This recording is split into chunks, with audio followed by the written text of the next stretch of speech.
to get started to see which one can be the most retarded. Tinfoil haters, it's time to start the show.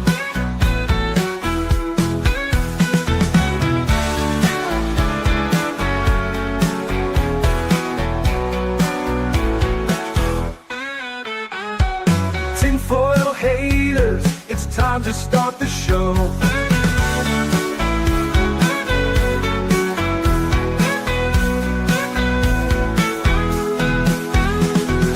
Tinfoil haters, don't tell them what to say. Tinfoil haters are here to save the day.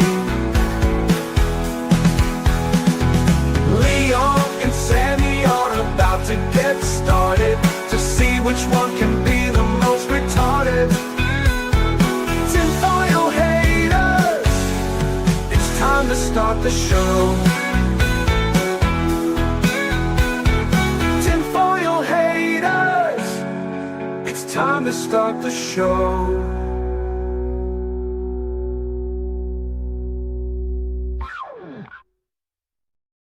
Welcome back to Tinfoil Haters. How are all you vital idols doing? We have got a hell of a show for you today. It's just the dynamic duo. We announced yesterday on the Countercast. Cindy wouldn't be here today. In fact, she's not streaming again at all until Thursday because she's got so much last minute stuff to do to get things ready with the family stuff that's going down. But that's a-okay. Me and Sammy gonna lock it down. My OG partner in crime. Tell the people who you are, what you do, the whole nine. Obviously, you got some good news to share. You had some firsts happen.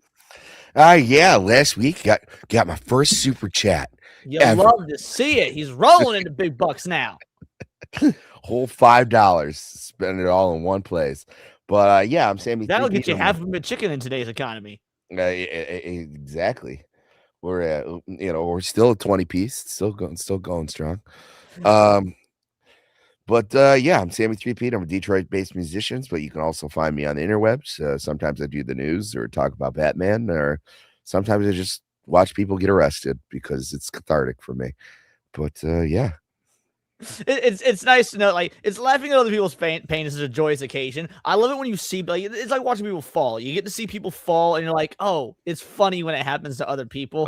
It sucks when it happens to you, but if you can avoid it and just watch other people do it, then it's great. Well, yeah, it's like, I just pretend they're like people who are like bugging me at work, and I was like, oh, that's the person who meant to call the health department instead. I'm glad this is happening. Let's see who all we got up in this bitch. I see Jack SG22s is here. Bigot Army Raid. Apparently, Hypno rated us 40 minutes before the show started. So for those of you guys that stuck around, mad shout out. For those that didn't, I understand. It's a 40-minute raid. But shout out to Hani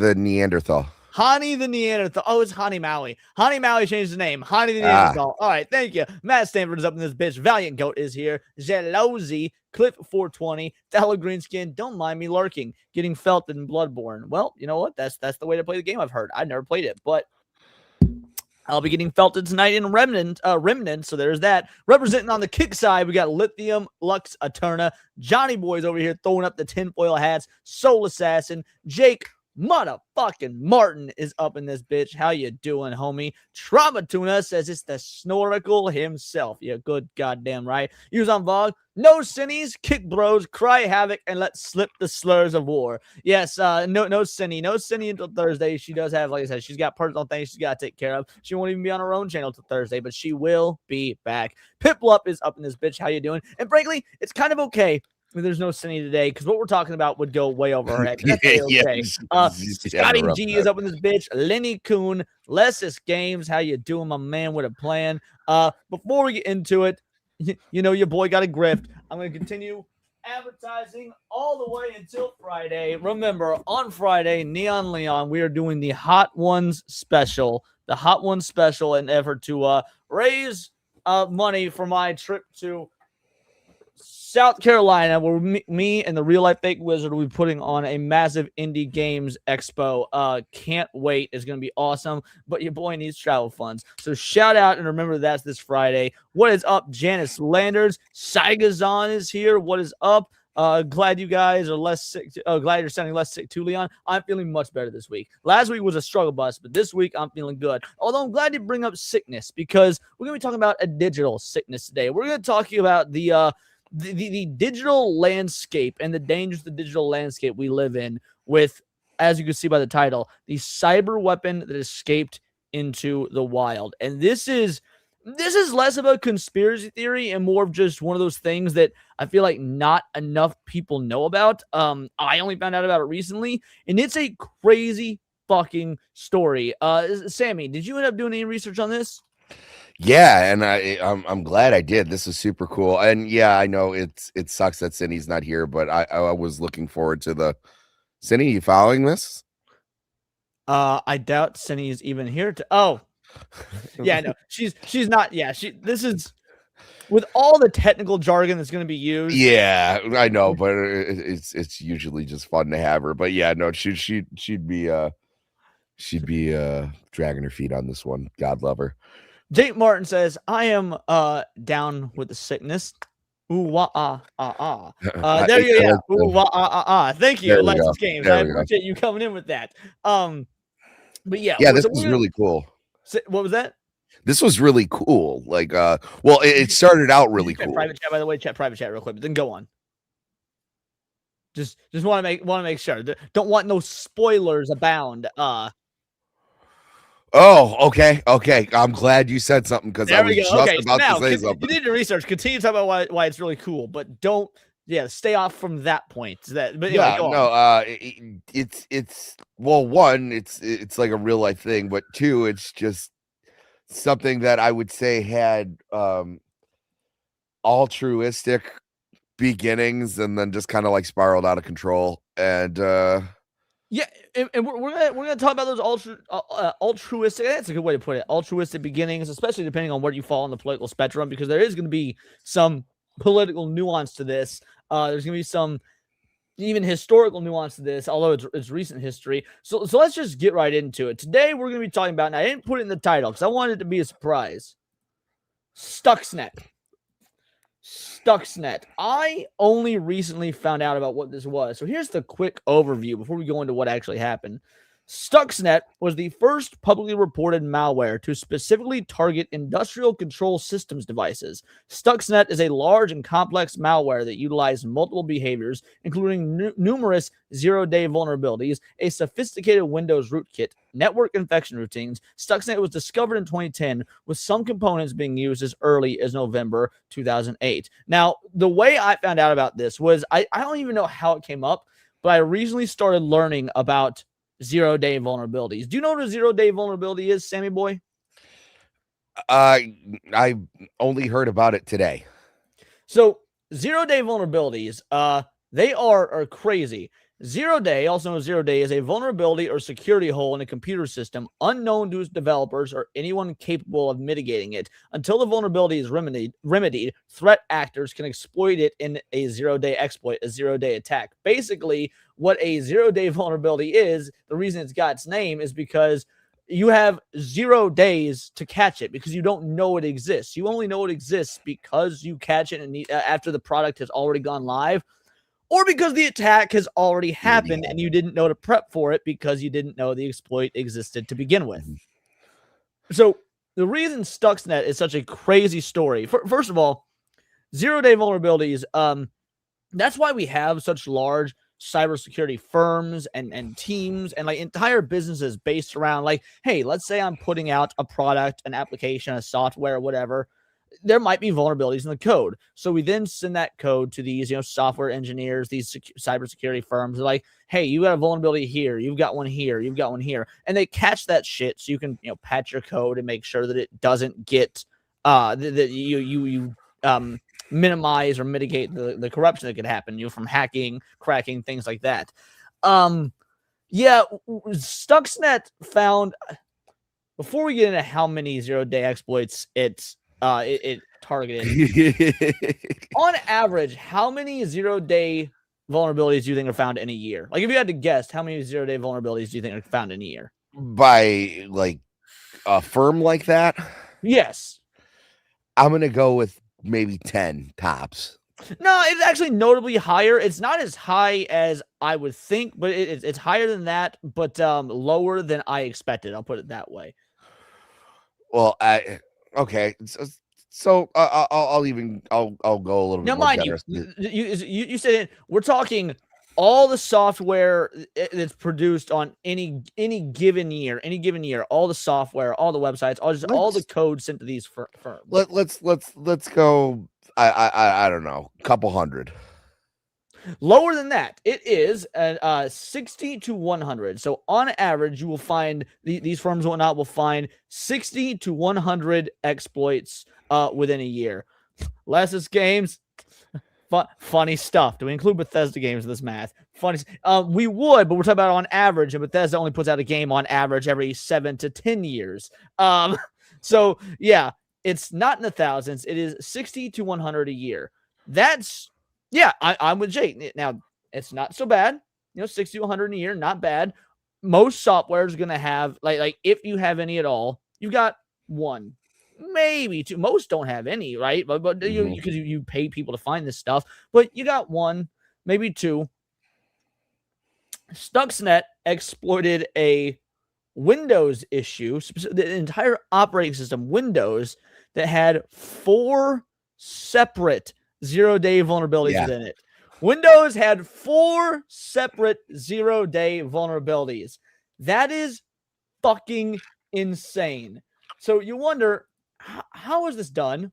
Like, what is Stuxnet? How did this massive computer virus get out and about? We're going to go through a timeline. I have found a bunch of old articles, and we're going to chronicle through this in the proper timeline. So we're going to start with this one that was published July 23rd of 2010, after Stuxnet had been found, but it wasn't really...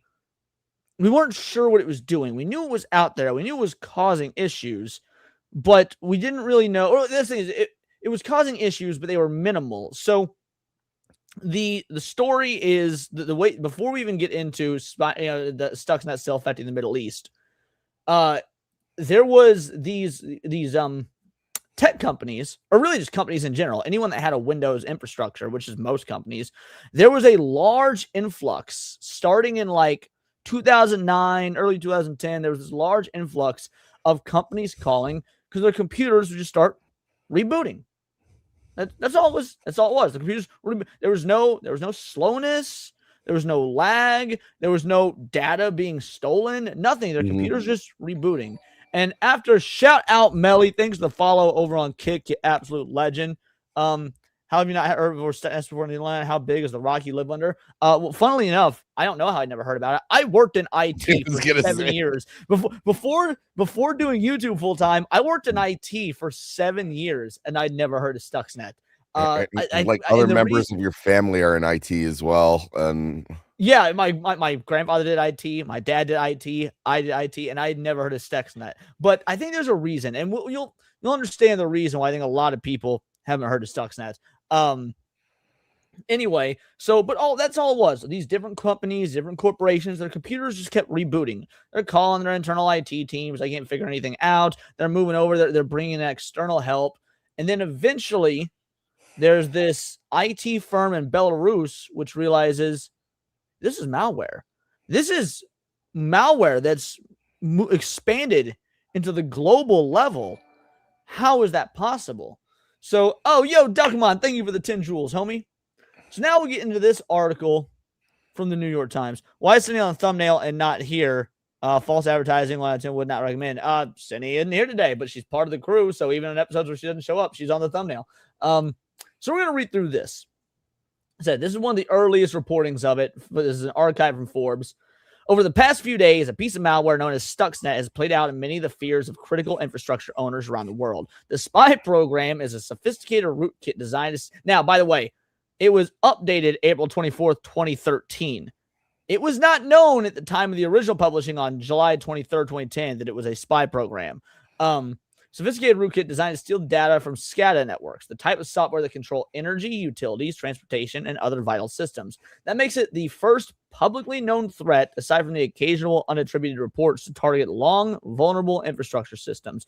But even as attention to the spyware grows, the worm may still be largely the Middle East and Asia's problem. Yesterday, cybersecurity firm Symantec issued new data showing Stuxnet infections by country. According to those numbers, nearly 60% of the 14,000 infections they tracked over the last 72 hours. Mind you, this had been slowly worming its way into people's and mostly businesses, but some private users as well, mostly businesses, infrastructures since early versions of it, 2008. These are 14,000 issues in the last 72 hours in 2010. Needless to say, this was this is effectively a worldwide computer pandemic. And it was about as successful as COVID. Are still found in Iran, where the malware was first detected, while another 30% of infections are in India, Azerbaijan, Indonesia. Only about 1.5% of infections were traced to the United States, but they were traced to the United States. And again, this is within just the 72-hour period. It's possible that Symantec's data is biased towards Asian infections because it's measuring Stuxnet's communications back to a Malaysian command and control server and may be ignoring callbacks to another server controlling the rest of the world's infections. After all, IDG's Robert Millen reported last weekend that SCADA software manufacturer Siemens, I like Siemens personally, had confirmed that a German company had been compromised by the software. Now, what were you about to say, Sammy? No, I was just giggling at Siemens. Is it powerful enough to go through even the strongest virus protections and firewalls, Leon? Yes, and here's why. So we're going to talk about Siemens here. So the way this virus got around, the way that this worked, on average, the way that viruses usually work, in terms of like getting through protections, firewalls, the whole nine, because it's actually kind of all, I wouldn't say it's all Siemens' fault, but they're the biggest victim here.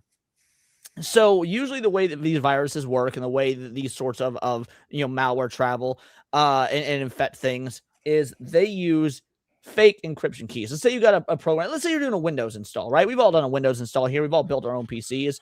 Well, Windows itself is free. What you pay for is the activation key, right? You pay for an activation key. It's an official key from Windows, and bingo, bango, bongo. When you install your new Windows operating system, you put that activation key in there. That gives you an authenticity certificate. The system knows it's authentic, and you got Windows. Or again, any software that uses a product software authentication certificate, right? Well, oftentimes what these malware do is they use fake keys or digitally altered keys that can be that basically just tricks the system into thinking it's legitimate. That's not what happened here. The reason this was able to get on so many computer systems the world over is because all these authentication all these authentic certificates came from Siemens. They were just straight up stolen from the company. Whether that means there was somebody within Siemens who sold them to someone on the black market, handed them over. Believe it or not, you're pronouncing Siemens correctly. I thought I was. Thank you, Yuzan Bong. But anyway, so Still instead of mimicking authentic certificates to trick the systems, it really was just using actual thousands of authentic certificates that it had stolen or somehow obtained from Siemens. Yeah, that's fucking crazy. So I don't know if there's a leak. I don't know if there's a mole, but we are going to have our theories. By the way, there will be a portion of the show that is conspiracy driven, but it's just not going to be till the end because while we know what happened, we don't. We know, but we don't know. And there's a lot of let's just say speculation about where this came from. We'll put it that way. So it goes on to say that regardless, the data shouldn't come as much solace to critical infrastructure organizations in the U.S. Though the malware travels via USB sticks using a shortcut vulnerability that infects machines even when autoplay is turned off and remains geographically concentrated for now. Don't be surprised if it soon spreads to the West, especially as more virus writers begin to copy the worm's tactics. And that's another thing.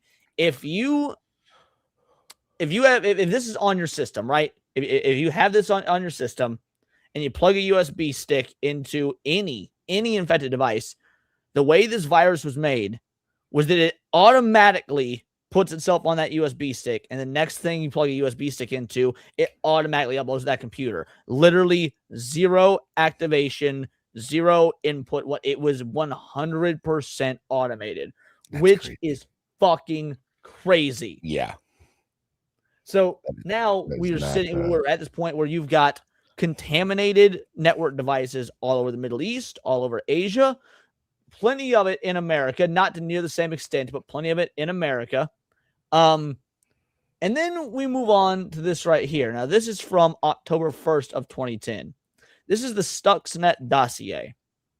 Now, we're not going to read the whole thing. We're going to read the Clip Notes version on this website. Semantic paper includes technical details about components and data structures, as well as a host of other information.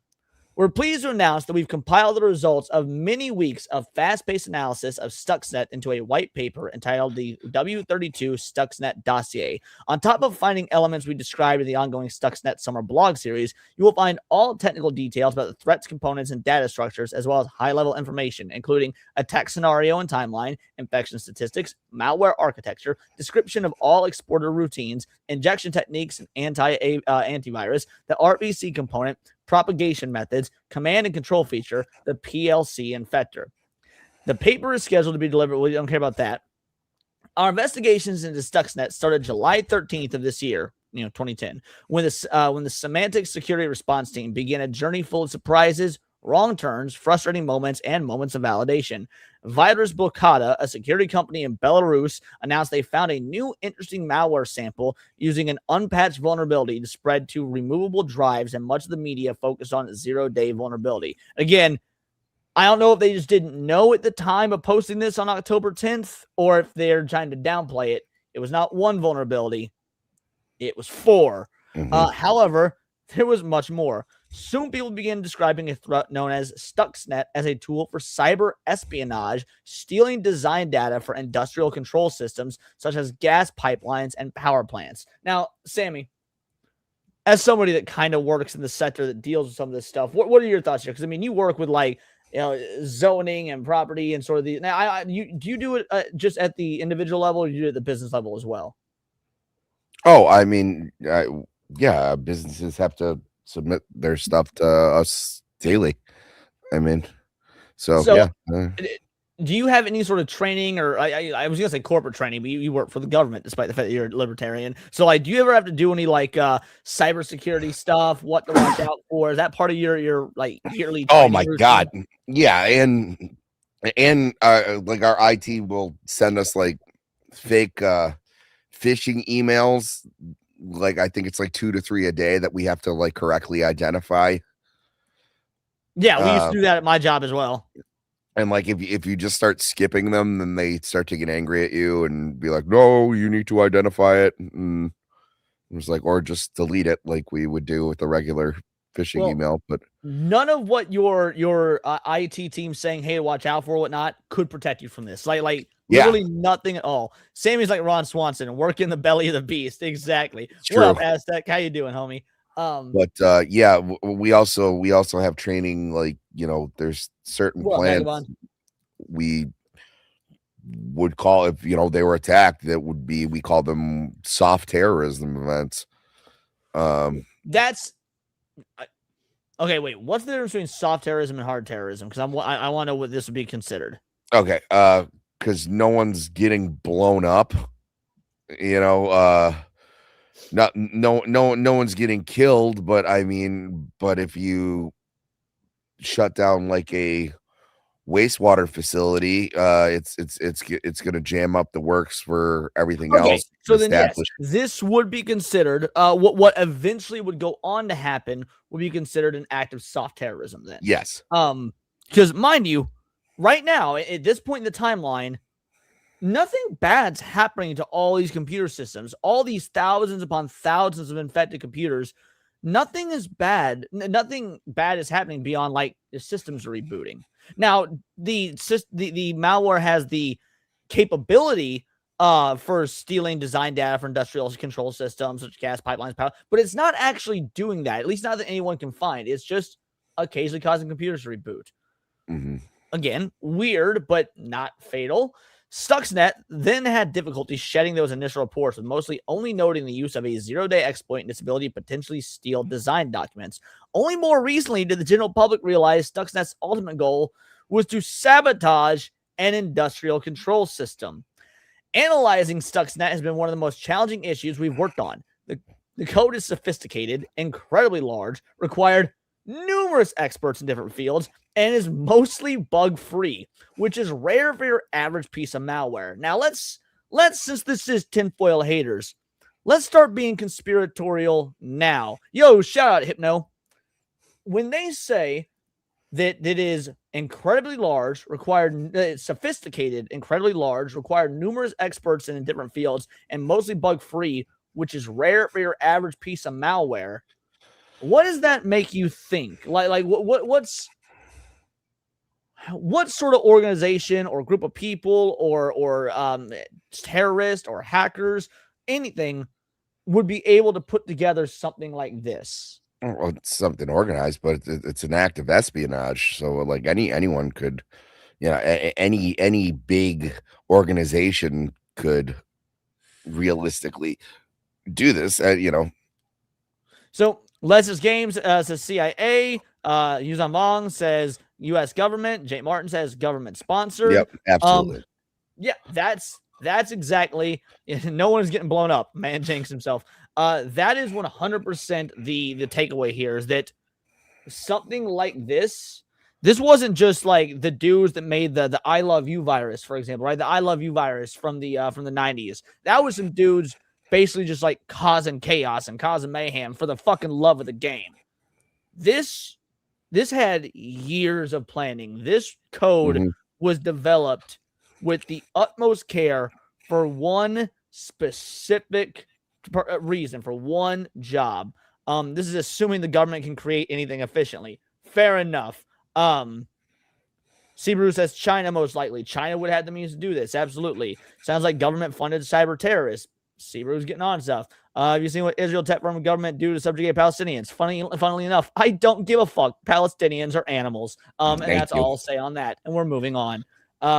Let's see. No, but I was also just saying too. I mean, there is such a thing since as corporate espionage, and there are companies fucking over each other.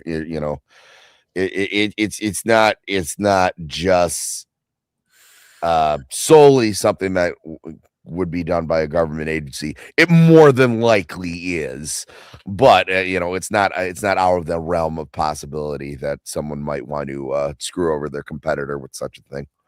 No, you're right. Corporate espionage does happen all the time. Stuxnet is clearly not average. We estimate the core team was 5 to 10 people, and they developed Stuxnet over 6 months. The development was all likelihood highly organized, and thus this estimate doesn't include the quality assurance and management resources needed to organize the development, as well as probable host of other resources required, such as people to set up and test systems to mirror the target environment and to maintain a command and control server. Looking through our archive, we're able to find a sample from June 2009. Therefore, attackers have been active at least a year. There are some reports that date back to 2008 even. We would not be surprised if they started even prior to that.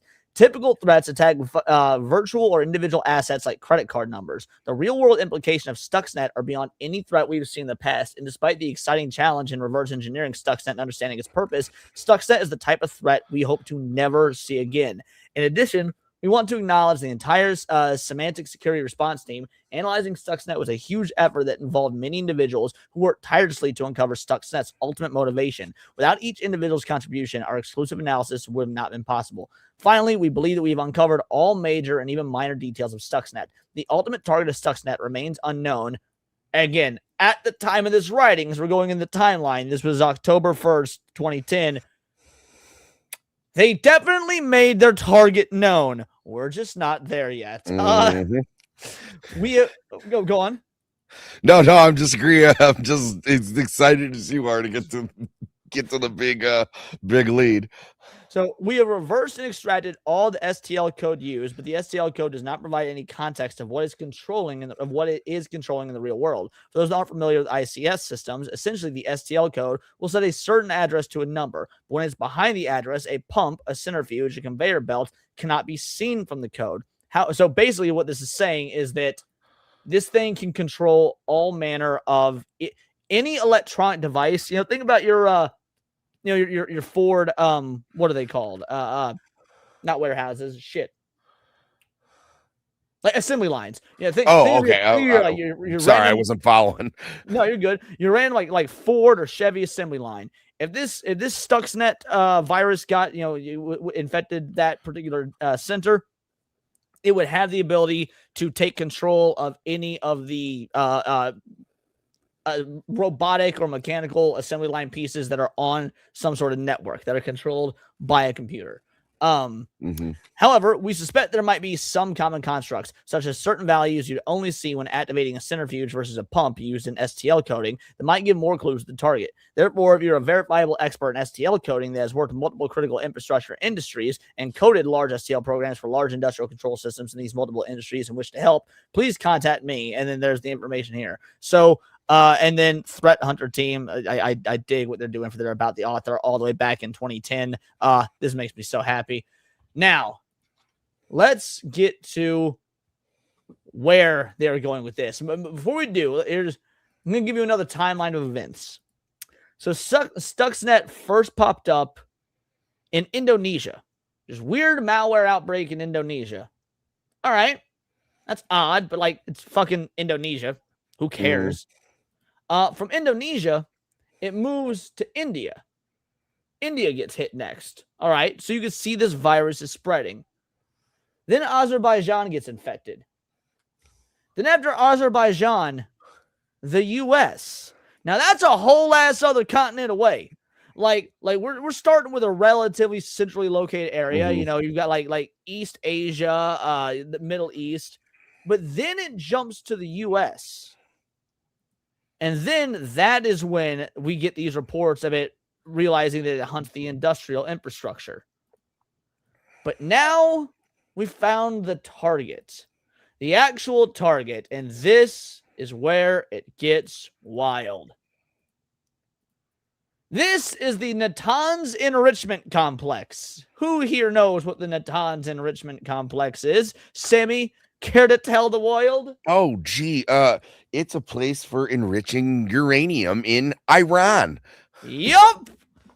It turns out this whole virus was meant this whole time to attack the Natanz enrichment complex in Iran. And every single other instance of where this popped up was to throw the people following this off the trail. They were concentrating all their impact in this uranium enrichment complex, but they started in all these other parts of the world, including America, to throw them off the trail of this enrichment complex being the real target. So let's read through here a bit. This is some of the history of the enrichment complex. In June of 2025, Natanz enrichment complex was struck by an Israeli airstrike nuclear missile infrastructure in Iran. According to Rafael Grossi of the IAEA, the centrifuges were severely damaged, if not destroyed altogether. Due to the ongoing nature of this conflict, the exact operability status is currently unknown. Natanz is Iran's primary enrichment facility and houses both the commercial fuel enrichment plant and the pilot fuel enrichment plant. The facility consists of 3 underground buildings, 2 of which are designed to hold 50,000 centrifuges, and 6 above ground buildings. 2 of the above buildings are 2,500 meter halls used for gas centrifuge assemblies. The nuclear material and enrichment equipment located, the FEP and PFEP, are under IAEA safeguards. Iran covertly moved its gas centrifuge research development and assembly operations to Natanz from the Kaylee Electronic Company in 2002. The operation did not remain secret for long, however, because the opposition group, the National Council of Resistance of Iran, publicly identified the site in August of 2002. The revelations prompted Gholam Reza Aghazadeh, president of the Atomic Energy Organization of Iran, Nailed it. What? Nailed it. To reveal Iran's intention to develop a full nuclear fuel cycle at the end of 2002. The IAEA General Conference during IAEI Director General Mohammed El-Baradi followed up with a visit in February 2003. Tehran officially declared that it was constructing the FEP and the PFEP at Natanz. And then it goes on to the history of some of the stuff that's happened. The 2006, Iran broke the seals safeguarding Natanz and resumed its enrichment program after they were supposed to have been doing no enrichment following, the war in the Middle East. While negotiations over Iran's nuclear program deadlocked in 2006, George W. Bush administration initiated a cyber warfare operation codenamed Olympic Games. Now, hold on. Wait.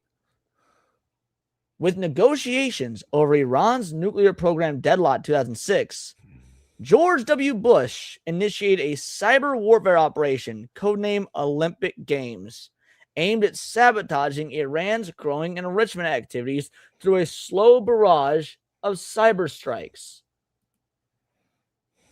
So, this plan had been in the pipeline while the virus may not have been established until 2000, until it began work in, let's say, 2008. The plan was being drawn up in 2006. Popularly known as Stuxnet, the virus was developed with the help of the Israeli intelligence agencies, targeted the computer systems that commanded the centrifuges and Natanz. And there it is, boys. Who Stuxnet was such a genius piece of tech. I knew Goodwin would love this. I was hoping Goodwin would see this. Who was it that created Stuxnet? It was Joint USA-Israeli Intelligence. So yep, Jake Martin. As far as chat, So as far as chat was concerned, all of the above. Impossible Man, you didn't tell me. I knew this. We pre-prepped the show with our research, so you didn't tell me anything. You got it in your head that we're some weird pro-Israel channel or whatnot, when that's not the fucking case. I rail on Israel, but okay. I just rail on all the Middle East because all the filthy brown people in that part of the world deserve to die. I don't care what country they are. Anyway, go on, Sammy. America first. But yeah, no, this is this was in the pipeline for a long time, and it's funny too. That's why when I don't want to talk about Iran too much, with everything that's been going on. Now that we've given the big reveal, feel free to talk about Iran. It was no, dude, we've been talking about this shit for decades. They've been trying to do shit like this, so this isn't just coming out of the blue. Sammy was all like, I don't want to talk about Iran. It's because I sent him in the private chat earlier because I meant to tell him before the show, don't bring up that this was targeting Iran. I want this to be the big reveal. Yes. And so when he was like, I was like, what'd you learn about Stuxnet? And I was like, shit. What if he says, I learned that it was there to enrich, to destroy the uranium enrichment complex in Iran? It's like, no, wait. So anyway, talk about Iran all you want now. We've given the also, I just love that, in great, espionage fashion, the project is called Operation Olympic Games. Right, dude. They've got the coolest fucking names for this shit, man. I know. So I might hate our government. I might hate our intelligence, organizations and whatnot, but they come up with some sick ass names. Yeah, I'll give credit where credit's due. Okay, that's cool. It's also a brilliant way to shut somebody down when they're obviously not listening, and because this set them back. I mean, it basically caused the place to tear itself apart. From a software virus. That's insane how catastrophic the damage actually was to this plant, and and to use it as from like an universally accepted operating system that pretty much the most successful operating system on the planet, and to weaponize that, it's absolutely brilliant. Yeah, no, this is genius. Whether it crippled them as much as we like to think, we'll get into discussions about that. Yeah. But designed to produce continuous incremental damage rather than a catastrophic one-hit strike, the virus caused the centrifuge. And this is the coolest part. What it actually did. So the virus caused the centrifuge rotors to spin uncontrollably fast. The substantial increase in velocity led to destructive rise of rotor wall pressure, thereby causing the centrifuge to break. But what they would do This isn't telling the whole story. It was Stuxnet would have them spin super fast and cause them like do the wear and tear, but then slow down, and then be like, "Oh, yo, what was that? That was fucking weird." But they didn't know what was causing it. Then when they slow down, and then they spin them up again really fast, and then they slow them back down. So it would just cause this, like I said, incremental wear and tear. But it wasn't a one-time thing. They were basically just fucking with their overall computer systems, their centrifuges, their hydraulics. Literally beat the brakes off this motherfucker. You literally beat the brakes off them. Stuxnet was ludicrously specific, and his triggers was based almost entirely on Israeli intelligence. Yup. What with the racism in the Middle East? Because I'm racist. Duh. Do you need a better answer than that? What's with the racism? Because I'm a fucking racist. I guess. Not all cultures are created equal. Certainly not. After assuming office in 2009, President Obama intensified the program gradually, which goes to show that we are, in fact, the puppet state of Israel, because it didn't matter if it's the left or the right involved. It got increased, gradually increasing the rate and the severity of the attacks on Natanz enrichment complex. According to the IAEA reports, between the end of 2009 and early 2010, Iran decommissioned and replaced approximately 1,000 centrifuges at Natanz due to the damage from the Stuxnet virus. In November 2010, Iran temporarily suspended enrichment activities at the FEP amid growing issues with centrifuge operations. Estimates of Stuxnet's success vary, as some Obama administration officials believe the cyber attack delayed Iran's nuclear development by 18 months to 2 years. Other assessments are more critical of Stuxnet significance, point to the quick recovery of centrifuge activity at Natanz following the facility's brief shutdown. And we're going to talk about that. So we've got this report right here. So Stuxnet, the world's first cyber weapon. Now we don't need to read most of this, but this broad here was on C-SPAN. Now she is a what's her name? Something Zetter, I believe, right? Yeah, Kim Zetter, an award-winning cybersecurity journalist for Wired magazine, told Stanford audience. So we're going to listen to what she had to say. Oh, I saw this interview too. Did you? Okay, so I've read excerpts of the interview, but I haven't actually watched it. So we're going to now watch this. The author, Wired magazine reporter Kim Zetter. Ms. Zetter, what is or what was Stuxnet? Stuxnet was a virus/worm that was used to attack Iran's nuclear plant in Natanz. It's a uranium enrichment plant. And so the worm was designed to manipulate the computers that control the centrifuges and speed them up and slow them down in order to degrade the level of uranium enrichment and also to do some wear and tear on the centrifuges and destroy them. What was unique about Stuxnet?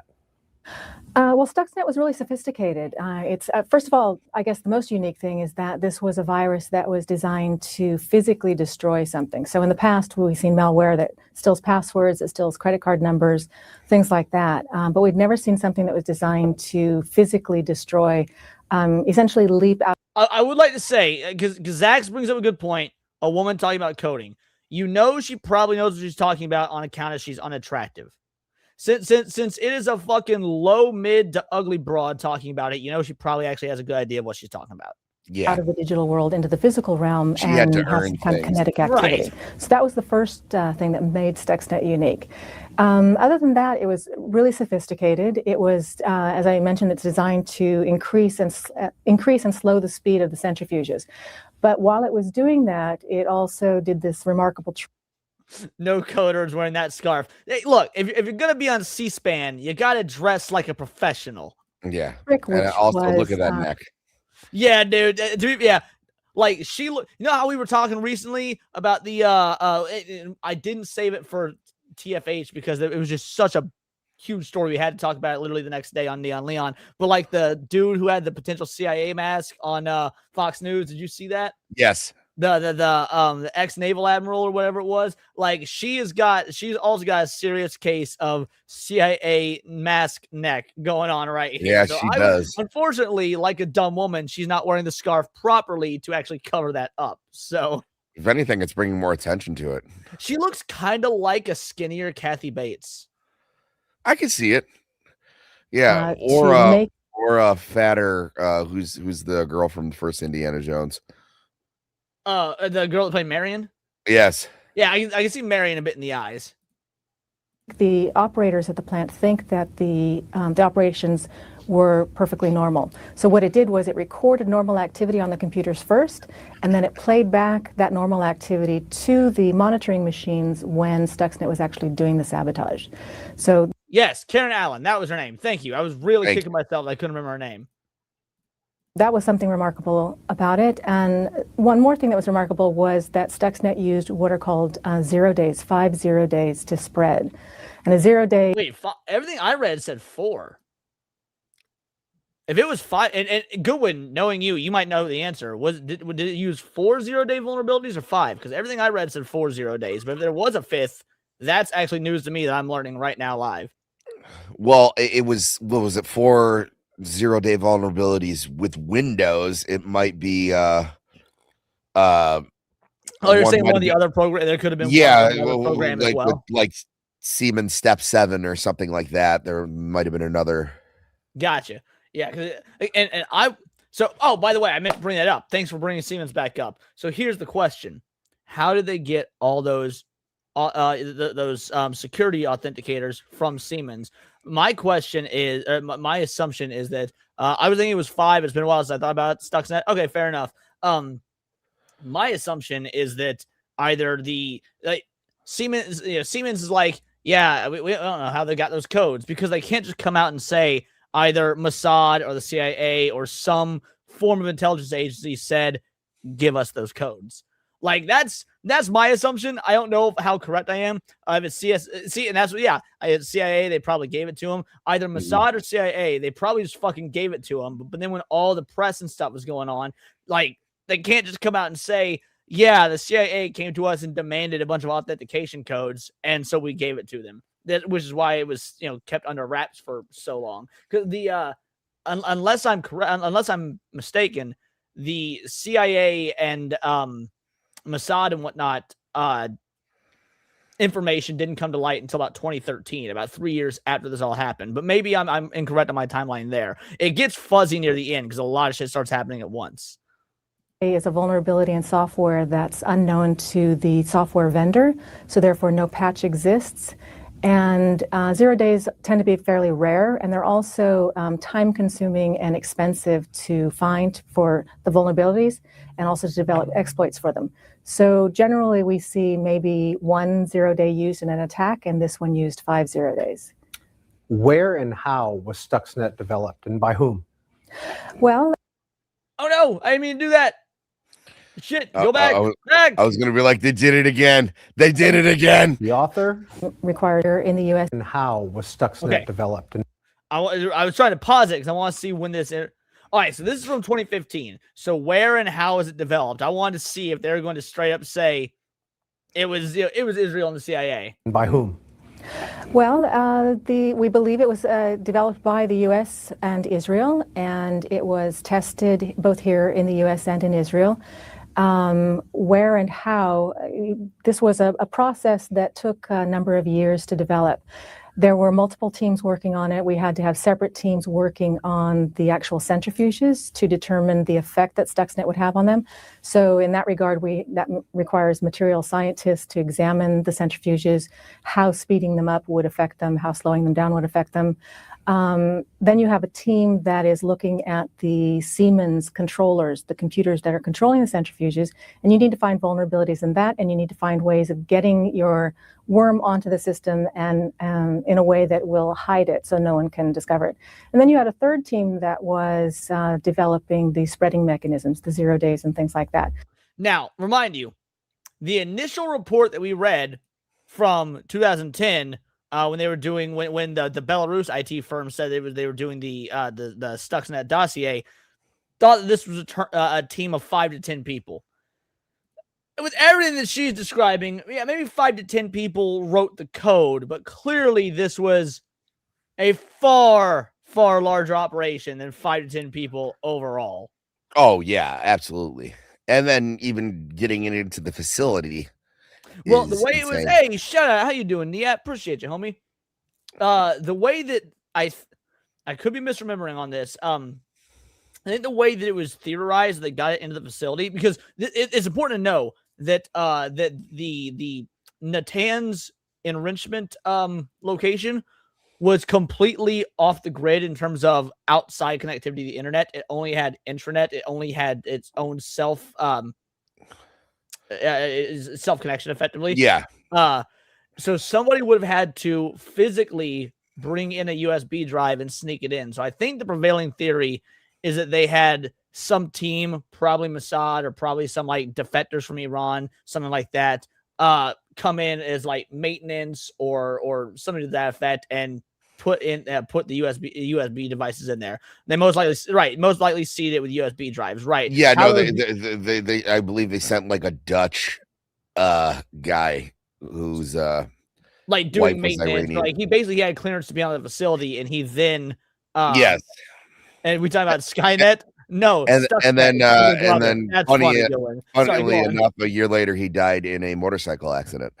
Wait, what? Yeah, I'll try to look up. Yeah, if you could find that, I did not catch that in my research. That's insane. Yeah, there are multiple. Just keep going. Over a minimum of 6 months, probably longer. The centrifuge research itself probably took a couple of years. And then it all came together around 2007, 2008. And when you say the U.S., do you mean the Defense Department? This would be, so there are multiple agencies that worked on it. This would have been, it's a covert operation. So getting the worm onto a system requires an agency that has covert authorities. In that case, we're talking the CIA. Developing a code like this, of course, requires really elite programmers. And so we're looking at elite teams with the NSA. The Edward Snowden documents have pointed to a lot of the activity of those elite teams that are designed to do deep espionage and what's called CNA, computer network attacks. And so that would have been also in conjunction with the military. The U.S. Cyber Command is sort of an umbrella. Goodwin says, pretty sure the suspected means of infiltration was mailing USB drives to workers as marketing giveaways disguised as originating from 10 minutes. Oh, that'd be interesting if that's because I haven't heard that theory before. Okay. I also found the. After we finish this interview, we'll play into that because there's something else in the article I don't know will be covered in the interview. I want to cover in the article. No, I'm just saying I tracked it down. Perfect. Of NSA and the militaries. Kim Zetter, where did the name come from? Stuxnet was. All right, so that's all for that. Now, I did want to read down here.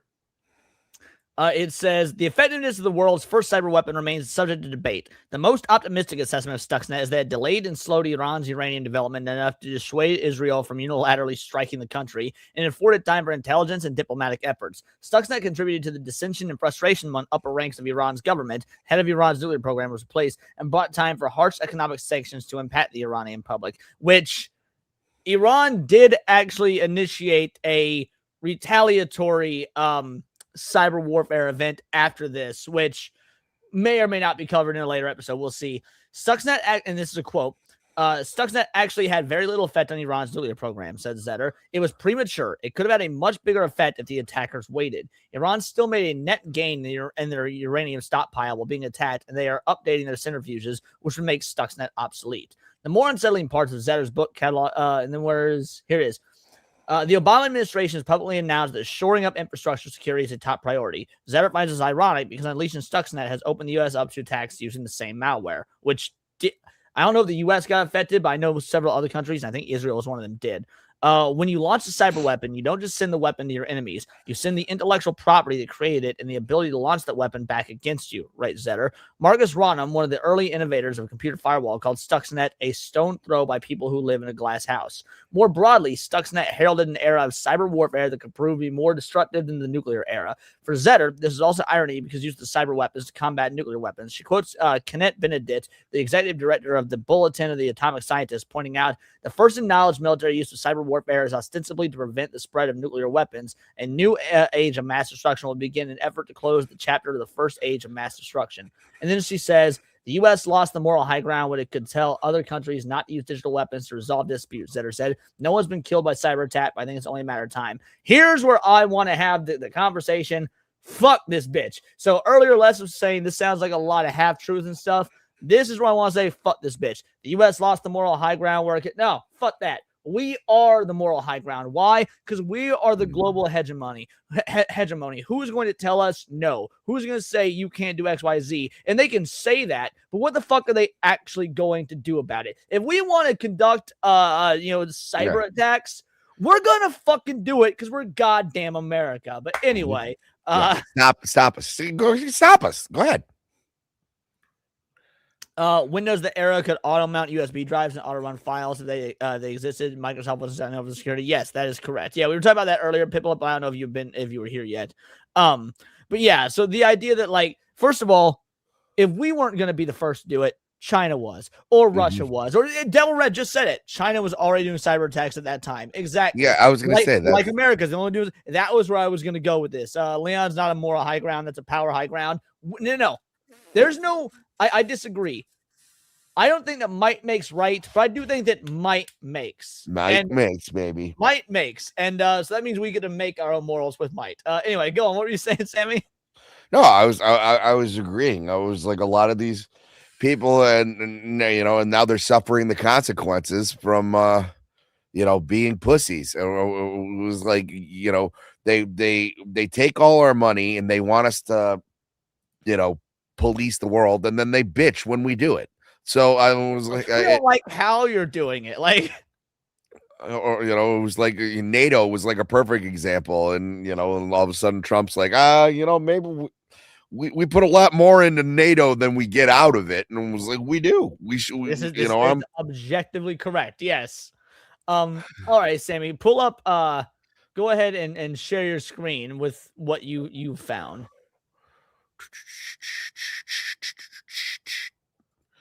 That's power's not good nor evil. It's the people who wield it that are correct. Exactly. It was the air gap, the most basic and the most effective form of network security. It's when you literally cut off your computers from all external connections, so there's no physical connection between them and the internet at large. Natanz had an expansive and complex internal computer system, but that system was separated from the rest of the world by miles and miles of desert. To deliver malware into the facility, you had to get there physically. And if you had seen at least one spy movie, this is where handsome, smartly dressed people... I've been in banks that have better cybersecurity than the Iranian nuclear program. Damn. ...say needed a secret agent who could breach Natanz. But it didn't have one. Well, sure, the NSA had lots of special agents, but not the ones that can waltz in and out of a secret military facility in the middle of an adversary's territory. So, the agency shopped around for possibilities, and eventually found one. AIVD, the Dutch General Intelligence and Security Service. Basically, an equivalent of the CIA from the Netherlands. Being a close ally of the United States, it agreed to help sabotage Iran's nuclear program. It also had the perfect man to do that. Eric von Sabin, a 36-year-old engineer with an Iranian wife. Crucially, Eric worked for a Dubai-based company that regularly smuggled sanctioned equipment to Iran. He was recruited by the AIVD in 2005, becoming a mole for law enforcement in a company that regularly breaks the law. And in 2008, he got a special assignment. He had to pay a 10-day visit to Iran, ostensibly to visit his wife's relatives and celebrate the New Year. During that visit, something strange happened. Suddenly, Eric became nervous and scared to the point of panic. He got out of Iran as quickly as possible, as if somebody was chasing him. In retrospect, it was quite unusual for a man who had worked for a company that did lots of illegal stuff, pause it real quick. and even more so considering that he spent years. Legit, when I was at Intel, I had to do some work on a server room at Wells Fargo. No electronic devices were allowed in that room unless they provided. I had to write down everything on paper. Yeah, it's so when I was working for CenturyLink, right? So a lot of the times when I was a sales supervisor and we were doing sales via IM. And so a lot of, you of course run into the customers that would be like, hey, I don't know about giving my credit card information via an IM system, things like that, because you got to make the sale. And so what my trainer told us to, tell to our teams was that make sure your teams use the phrase, We use a 128-bit encrypted service, which is one level below what the U.S. government uses for their own encryption to make people feel safe about giving their credit card information over the computer. And my thought process was, that's not a high bar. Like, to say, hey, we're one step below the government doesn't really, to me, sell the idea of safety. What up, Creamage? But yeah, no, I understand. Yeah, I don't doubt whatsoever that Wells Fargo actually had much better security than this Iranian program, or than really any of these programs. But anyway, you can hit play now, Sammy. We're one step below the lowest bidder for government. Yeah. Something during that visit scared him. Something he saw or experienced or did in What up, Iran. Bimo? We may never know for sure, but some sources indicate that visiting relatives was just a cover story. In reality, Eric came to Iran to smuggle water pumps, sophisticated equipment sanctioned by the United Nations, and nearly impossible to acquire for Iran. Those water pumps were installed in Natanz, and one of them had a nasty surprise, a copy of Stuxnet, left there by the NSA.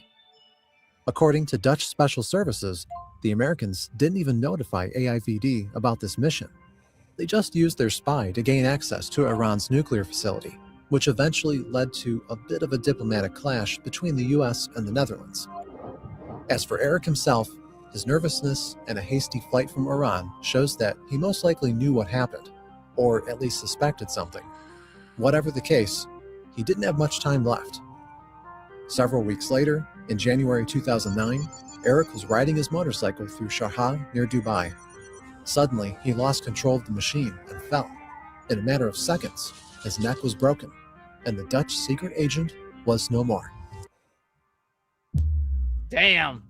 If true, if that's how it happened, that's wild. I work in banking and finance. We do have government level security, so it's every major company that's a publicly traded company. It's not just as amazing as people think. Yeah, and that's what I was getting at. It's just, yeah, it's not that amazing. Exactly. So I don't know if there's any. I don't know what the likelihood of truth that is, but if that's true, then yeah, Jackass is right. Israel did him dirty. But that more or less closes the book on Stuxnet. It ended with them at least potentially delaying their nuclear facility, their nuclear enrichment program for 18 months to 2 years.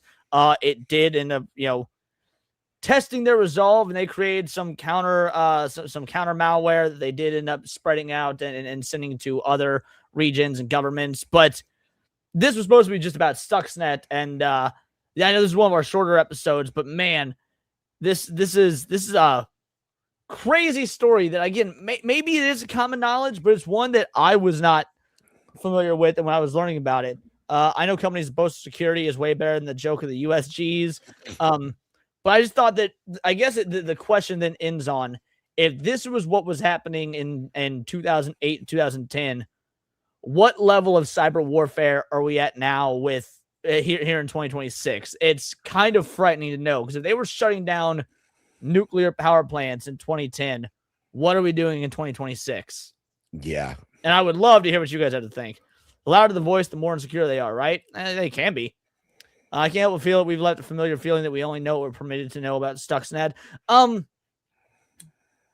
think the Stuxnet stuff is pretty out there in the open. I don't think there's a whole lot hiding when it comes to the Stuxnet, aside from, so the CIA and Israel never actually admitted to it. When I said we know, but we don't know, the CIA and Israel have never admitted to actually being the ones that created Stuxnet.